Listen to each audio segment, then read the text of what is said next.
Ti mga inday toto magluto naman ta sang aton panihapon subong. Simple lang gini ang amon sudan subong kuan repolyo gingisa niya ang repolyo o tapos butangan lang naton to na sang century tuna pagkatapos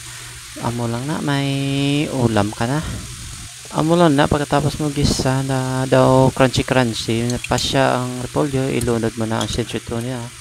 Tapos halo-haloon mo lang siya amo na magkadali no? Tapos dugay-dugay o taod-taod imo na ya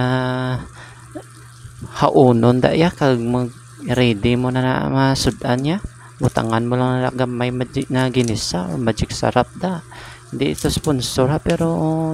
kahit ano ilagay mo dyan basta makain okay na yan natapos ko na magluto yan ready na makaon naton niya amo na kadali mapagisa tapos ano naman ko sang mantika sa kalaha kay maluto ko ya bulad na pinakas siya kay sarap gidya nami gining bulad ya so sampat naman yung panihapon ta ang buyon ta kag bilbel ta ubos naman pag amo ning sudan ta amo lang na ginprito ko lang ang duha ka bulad na pinakas ambot ano ni tawag na bulad sa inyo pero namit ni siya na bulad kay hindi man siya parat kaayo namit ni na bulad kay mas saboroso ni tapos may himbis bala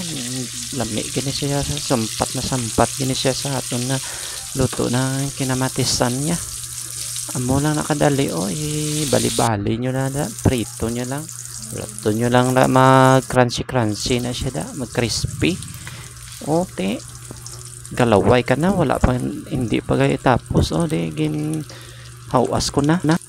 ginhawas ko na sa kalaha tapos gin set aside ko danay na hinahinay lang kay kainit pala mo tapos gin lunod ko na ang ahos yan amo na tapos hulaton lang nato na mag crispy na siya or mag golden brown ang ahos para mas magwagid ang iya sabor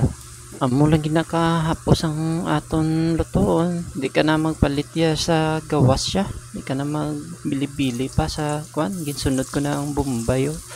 lunod lang kinakahapos ang pagabatok-batokon ta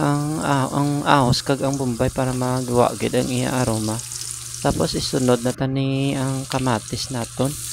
na dapat pula na kamatis kay mas nanamit ni pag pula mo kay dali lang siya malata ya pag kuan niya mas maggawas gid ang lasa niya amo lang na halo-haloon mo lang na taod-taodan lang na diha ang Bisaya taod-taodan na mo lang na kanami na sa kamatis pa lang daw galaway nako ay manina mga tanom ni man katalambok mo sa inyo ubos na wala na kuluta di magbutang naman ta sang ginisa magic sarap da or bitsin man da sa inyo is lang available sa kusina nyo kay mas masarap tapos mag-add lang ta sang kalamay or sugar da sa inyo bisan ang ibutang nila basta patamis na tapos hulat-hulaton mo lang na ukayon mo lang na maglata-lata na ang kamatis da pagkatapos na butangan taman gamay na tubig para mas dali balahaw mahumok ang kamatis ginsunod ko naman dahil ang bulad na pinakas amo mo na lang pabayaan mo na lang na taod-taodan mo na lang na pakuluan mo lang na daya pinakadali gini na sudan tapos magdugang kagid sini ng bahaw tapos butangan ko lang gamay na suka tapos yan tapos ulat lang na magmalamala siya mag-uga-uga kay para mas mag-absorb ang iya lasa sa bulad kag ang kamatis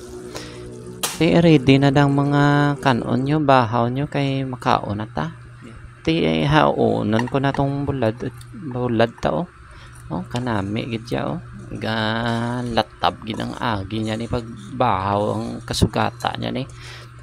sige na mangaon na ta ready niya na ang plato nyo na